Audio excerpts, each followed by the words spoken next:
tema kita pagi ini itu tentang risalah Islam berkembang. Yang tadi Ustaz Mita sudah menjelaskan di antara rujukannya ke ini. Kalau kita ini umat terbaik gitu. Nanti kalau ngaji Ustaz Adi Hidayat kan diterangkan syarat menjadi terbaik. Ngaji Ustaz Somad, Abdul Somad juga begitu. Kalau di masjid kami ngaji tafsir itu Ustaz Talqis. Idolanya ibu-ibu di tempat kami, terutama istri saya. Jadi kalau ngaji Ustaz Talqis itu beliau pokoknya wah ini Ustaz Talqis harus segera sampai. Saya bersyukur ngajinya sama beliau. Ya, ada syarat untuk menjadi khairul ummah. Terus kenapa kok sekarang kondisinya beda? Padahal dulu sangat dikenal kalimat ini, al-Islamu ya'lu wa la yu'la. Dari sisi ajaran, Islam itu sangat luhur, tidak ada yang melebihi keluhuran Islam itu. Itu diyakini dari sebatas sisi ajaran. Tapi pertanyaannya, kenapa kok umatnya begini? Saya tadi ngabisin foto-foto lagi nih, karena takut nanti ada yang salah paham. Kenapa umat Islam seperti ini? Mau global atau kita se-Indonesia saja? Memprihatinkan. Sudah sangat memprihatinkan. Sisi ukhuwah sangat berat sekali.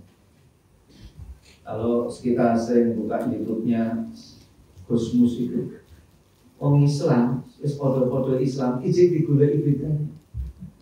Kata Gusmus ini, wah Islam NU Muhammadiyah.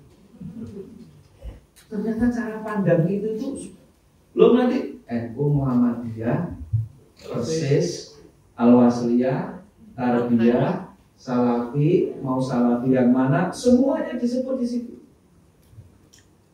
Saya itu pernah ada terapis, pemilik terapisnya itu non Muslim, terus terapisnya saya tanya, pegawainya Muslim ya kok jilbaban? Iya Pak, di sini pegawainya Muslim, cuma ada NU dan ada Muhammadiyah. Jadi mindset itu masih. Terus kata Gusmus, nanti kalau sudah sama-sama NU mah, nanti ditanya lagi, NU-nya P3 atau PKB? Itu kata Gusmus. Nah terus P3, loh sama kita P3. Wah P3 ini siapa? Sampai begitu. Pokoknya bagaimana dibikin kita itu tidak. Dan ini memang sangat berat. Bahkan kalau teman-teman di Jawa Tengah, misalkan di Magelang itu ada sekolah namanya Pandowo. Pandowo jelas itu miliknya. Kemudian, bahkan sampai kemudian muncul timbang sekolah neng Muhammadiyah, angor neng Pandowo. Timbang neng PKA Bombong, angor neng Palang Biru. Yang itu kan kemudian tiba. Jangan begitu. Ayolah, Islam qabla syai', katakan Islam dulu sebelum dukung umat Islam. Yang berawal dari pemahaman yang memang belum benar tentang Islam. Nanti kalau di ngajinya anak muda sekarang itu kan yang sangat terkenal itu siapa itu yang anak muda itu? Habib Ja'far. Kita itu butuh sekali sebetulnya ustadz yang bisa jadi influencer seperti itu. Konon Muhammadiyah baru punya satu.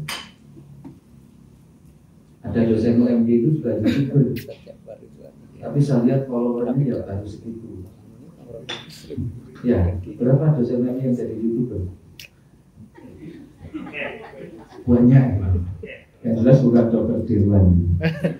Agak nggak laku kalau tutorial udah mayat lari. Agak berat itu. Tapi dokter Dirwan pernah jadi selebritis ketika kasus Siono itu. Sebetulnya itu punya bakat untuk jadi influencer dokter Dirwan. Kita kan baru punya Ustadz Adi Hidayat. Ustadz Adi Hidayat ini sekarang mau jadi wakil ketua Majelis Tabligh pimpinan pusat Muhammadiyah. Ini sudah bersedia. Yang menarik, hari Ahad sore kita kedatangan tamu dari PCIM Jepang. PCIM Jepang terus cerita, Habis Ustaz Haji Hidayat menyatakan saya kader Muhammadiyah, nomor bakunya di sini. Ternyata teman cerita, di sana itu terus teman-teman, kalau begitu saya juga Muhammadiyah. Terus pokoknya kalau Ustaz Haji Hidayat Muhammadiyah saya terus di Muhammadiyah dulu ya. boleh. Tapi kalau kus-kus gimana ya? Dan meninggal. Tapi kembali pada tadi. Betul bahwa kondisi real perpecahan itu begitu. Belum nanti kondisi kalau itu terutama itu sosial ekonominya, memprihatinkan. Saya sedih umat Islam nggak bisa menjadi penentu. Sampai Profesor kemarin di meme-nya, ya serius mari kita ngurusi ekonomi umat. Karena ternyata sekarang sudah bergeser. Penentu arah bangsa persis seperti tulisan sosiolog tahun 60-an 80. Kata beliau, orang Amerika nulis, bangsa itu hanya ditentukan 3 kelompok manusia. Satu adalah para jenderal, saya lupa namanya. Yang kedua adalah elit politik. Kemudian yang ketiga pemilik modal. Nah di Indonesia kata orang ini, bahkan sekarang ketiga-tiganya itu hanya diambil oleh pemilik modal. Dan itu yang terjadi kemudian setiap pemilu nomor piro wani. Dan Pak Yusuf Kalla sebagai salah satu bagian dari umat Islam yang bisnisnya bagus, beliau kalau menyampaikan autokritiknya, kenapa kalau kita mengumpulkan 100 keluarga miskin yang muslim lebih dari 90, tapi kalau mengumpulkan 100 pengusaha sukses yang muslim kurang dari 10? Ini mesti ada cara berislam yang salah. Karena kalau kita kupas di Al-Quran, kira-kira keterangan beliau, di situ itu tidak ada perintah jadilah orang miskin.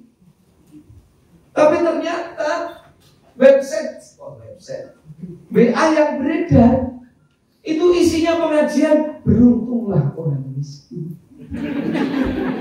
Terus kisah yang diceritakan adalah tukang kayu dengan kampaknya meninggal kemudian malaikat tanya, mana harta bendamu? Saya hanya punya kampak, malaikat. Terus apa yang terjadi? Kampak ini dari mana? Saya beli. Pakai uang dari mana? Terus di kisah itu disebutkan, narasinya menarik. Bayangkan para pemirsa, hanya punya kampak satu saja, malaikat pertanyaannya begitu banyak. Maka hati-hati dengan pertanyaan.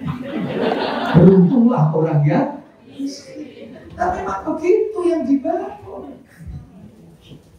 Kapan orang bisa sedekah? Kapan orang bisa membahagiakan? Kenapa orang melupakan kadal fakru ayakuna? Kefakiran itu mengantarkan kepada kekufuran.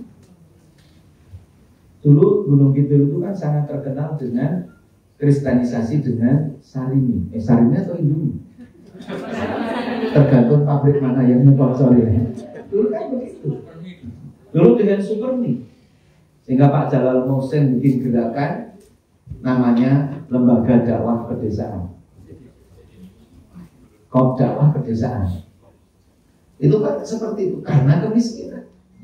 Dan bahasa yang menarik, pun diagemnya aja di sekolah. Jenek butuh tindak begini. Terus begitu kapan aja ngundurke ulang ngajeng iki Pak. Ya ini ulang ngajeng nek boten dereng saged bisa mriki. Cerita mawon apa anane. Khas Gunung Kidul kan terus. Boten apa-apa. Pripun nek pamane kula sumbang kene jenengan. Ini nek ben kula entuk ganjaran. Iki imane awake dhewe kudu padha. Nek jenengan agamane mboten padha, kula kelangan ora entuk ganjaran. Apa jenengan mboten mesake kula? Wong Jawa nek pun dipangku ngoten niku, ya sudah. Dan itu karena kefakiran. Lalu kondisi umat begitu sehingga kemudian kalimatnya kan disambung. Walakinnal Islama mahjubun bil muslimin. Dan kecemerlangan Islam itu terhijabi, tertutupi oleh perilaku orang-orang Islam sendiri. Nah ini Pak, kalau di dunia pelayanan rumah sakit kami sering mendapatkan komplain itu. Bapak masih di Muhammadiyah, masih ngurusi rumah sakit, masih ini kalian cerita dari rumah sakit Bapak. Dan ini cerita kayak gini, datanya real. Kalau orang mungkin, oh mungkin gue pegawainya kayak stres, enggak. Mau stres tidak, ini real. Pak, katanya rumah sakit Islam kok begini. Memang tidak terjadi di rumah sakit Muhammadiyah sindiran di TV itu.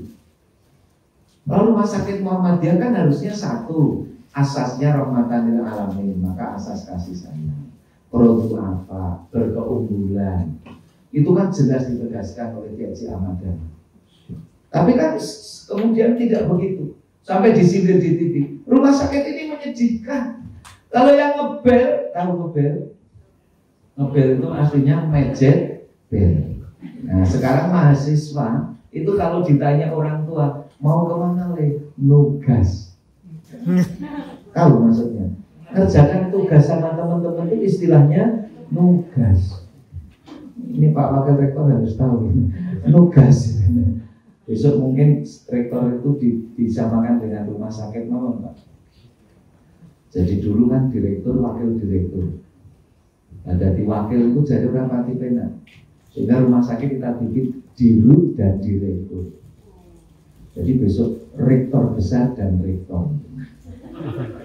Nah ini rektornya bukan lemu, rektor besar ini. Kembali pada tadi. Pak di sindir di TV itu kan gitu. Kalau yang ngebel itu VIP, perawat itu tergopoh-gopoh langsung datang, terlambat setengah menit pun nyuwun sewu Bapak, wonten pasien kamar sanes. Wonten napa nggih? Itu kalau yang ngebel VIP. Kalau yang ngebel kelas 3 belum datang 2 menit. Belum datang. Menit ke-6 akhirnya menit ke-10 mobilnya sering. Itu perawat datang, Bu, jangan mainan bel ya. Bukan tanya keluhan apa. Padahal harusnya beda kelas. Itu hanya membedakan fasilitas. Yang satu ber-AC, yang satu kipas angin. Yang satu seruangan ada TV 2, yang satu TV untuk satu ruangan besar. Tapi servis tidak boleh beda. Kloster kok jaluk mari. Tidak boleh. Tidak boleh gitu. Nah kayak gitu berarti tidak berkemajuan. Itu tunggale wong becak nih. Pak becak. Nek ngomong aku lho, pundi Bu? Warung boto. Kalih dosa. Wis to 10.000 wae. Engko tak dudui alamate. Mboten nek warung boto kalih dosa saking Sentul nggih adoh. Ya wis 20 bareng tekan warung boto. Itu Pak becak itu nyari rumahnya ora ketemu. Bu daleme pundi? Lah kalau mau nek 10.000 tak didui.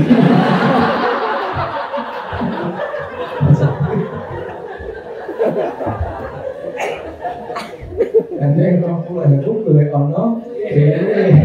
Enggak om. Semono kok njaluk mari. Maka kita tidak ingin begitu. Saya kemarin cerita dari pertama. Banyak kita itu menjadi penutup kecemerlangan Islam. Tapi sebaliknya hanya karena peristiwa pendek ada orang yang mengangkat nama Islam. Habib Nurmagomedov, ada yang tahu Habib Nurmagomedov? Siapa? Saudaranya Pak Habibie.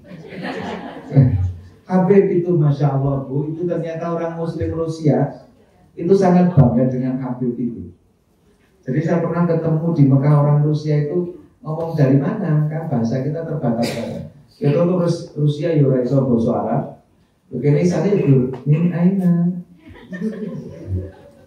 Rusia. Habib. Oh Allah ya Allah, Rusia Habib itu. Kan terus ngomong juga. Dia sangat bangga dengan Habib. Begitu kita ikut muji-muji, Habib, bagus. Itu habis itu dari kapalnya dikeluarkan permen banyak sekali.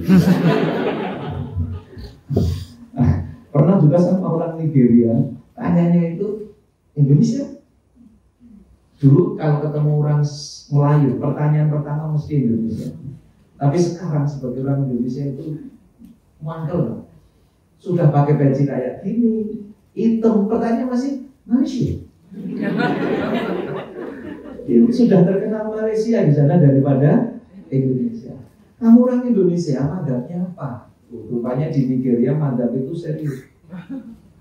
Sadarnya di Indonesia semua madhab baik. Lu malah kaget. Kayaknya nggak bisa begitu. Anda harus pilih madhab.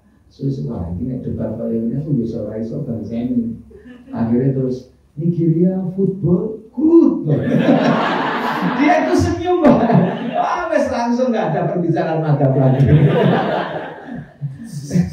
Terus si Habib ini kan gini, ini memang Habib kan luar biasa ya, cinta Islamnya luar biasa. Dia sangat marah kalau Islam dilecehkan. Masih ingat peristiwa bersama si McGregor itu. Dia ketika bapaknya wafat, dia minta izin sama ibunya untuk tanding terakhir kali. Dan dia ingin menemani ibunya. Dan tanding ke-29 itu dia masih menang, no bleeding, juara dunia masih di tangan, tapi dia tinggal karena ingin menemani ibunya. Nasihat Habib itu begini, orang di luar Islam belum tentu membaca Al-Quran, belum tentu juga dia mengenal Al-Hadith. Dia itu mengenal Islam dari melihat diri kita sebagai orang Islam. So be a good ambassador of Islam. Maka mari kita jadi duta-duta Islam yang baik.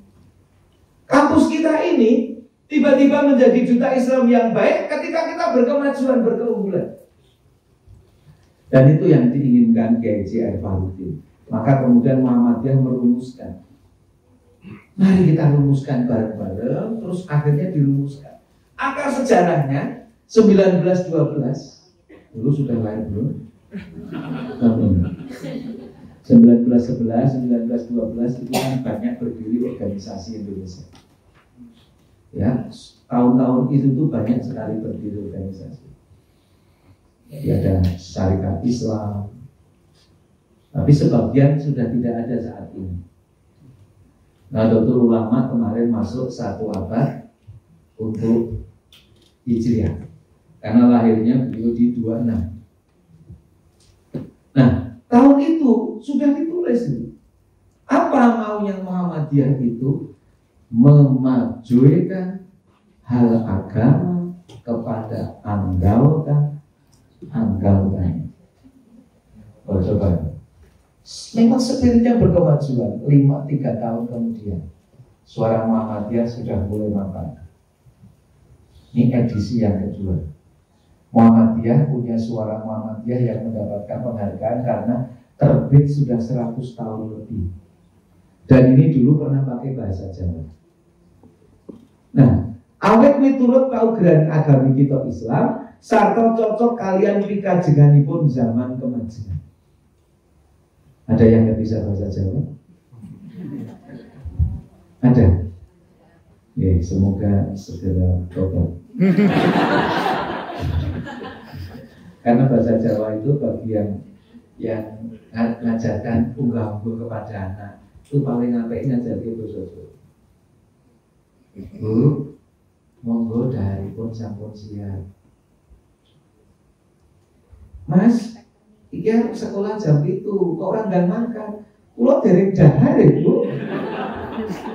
Bagi orang yang tahu bahasa kan, kowe ora sopan. Nek awake dhewe iki aja dahar. Dan itu betul, ada kromo inggil, kromo madyo, ada ngopo kan. Di Jogja ngomong Jawa ini Jogoso. Suatu ketika ditugasi ke Medan, yang itu keturunan wong Jawa. Ngomongnya Jawa ngopo. Mau teko jam piro kowe Pak? Wagen lho. Sopo iki? Saya baru sadar, oh alah, dianggapnya ngomong karo wong Suriname gitu. Dia bisa bahasa Jawa tapi dulu spiritnya sudah seperti itu. Terus tahun 68. Ini kita sangat saat memunculkan MKCH, ditegaskan kembali Muhammadiyah itu spiritnya membangun masyarakat yang berkemajuan, yang salah satu cirinya adalah masyarakat yang maju dan dinamis, dapat menjadi teladan. Justru di sini. Maka terus disusunlah seluruh puzzle-puzzle itu, sejak dari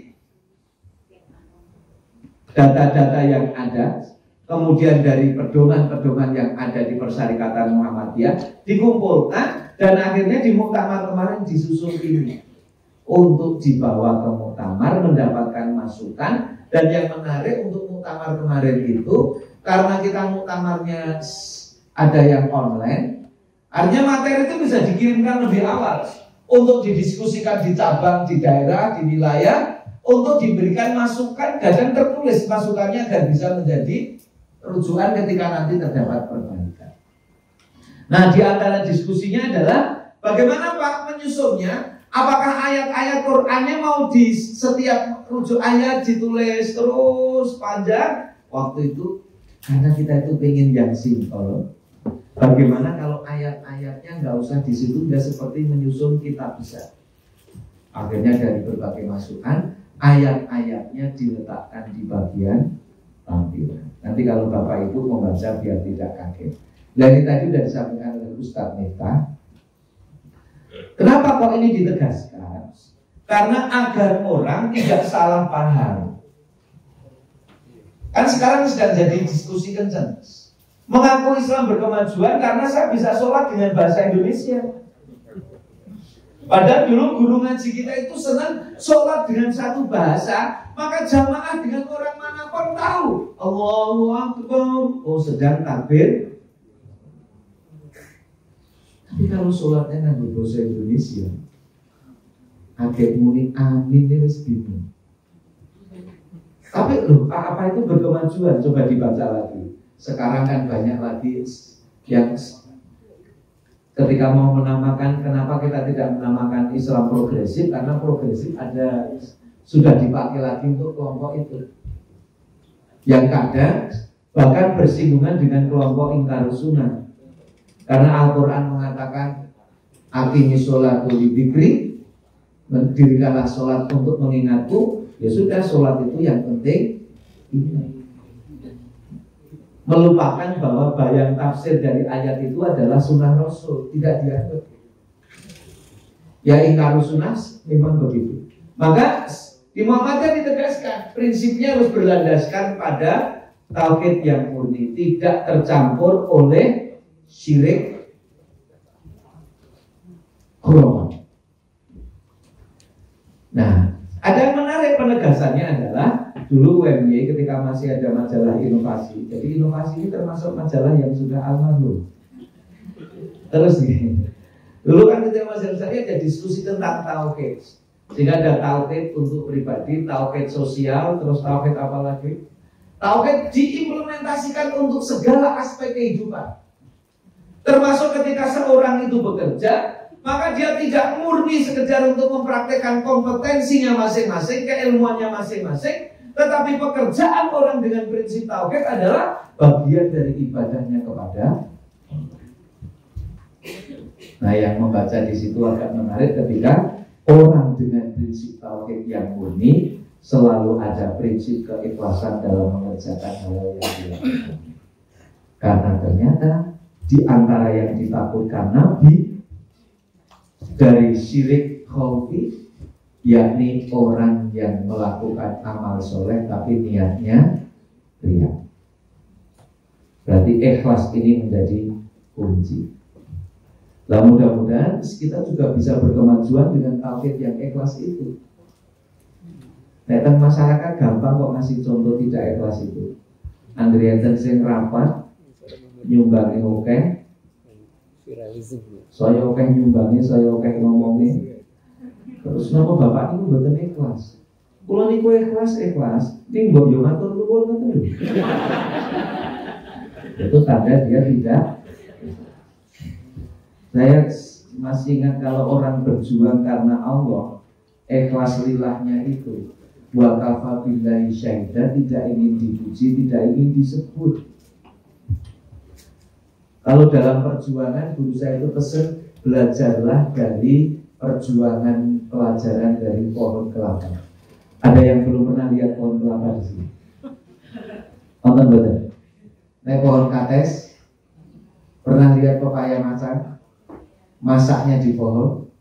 Kalau pepaya masak di pohon, kira-kira meteknya kasar atau lembut? Lembut dipetik, dibawa digendong, diletakkan di meja, dikupas dengan pisau yang tajam, diletakkan di piring bersih, habis itu dihidangkan sambil bilang, anak ibu mau metik kates nomor, katesnya disebut. Terus guru saya bilang, belajarlah dari pohon kelapa. Pernah metik kelapa dengan lembut? Ada Pak Bu? Metiknya diputer, disegrut kasar, digendong kan? Dilempar. Ada yang nangkap? Enggak, bahkan mengumpulkannya aja pakai kaki.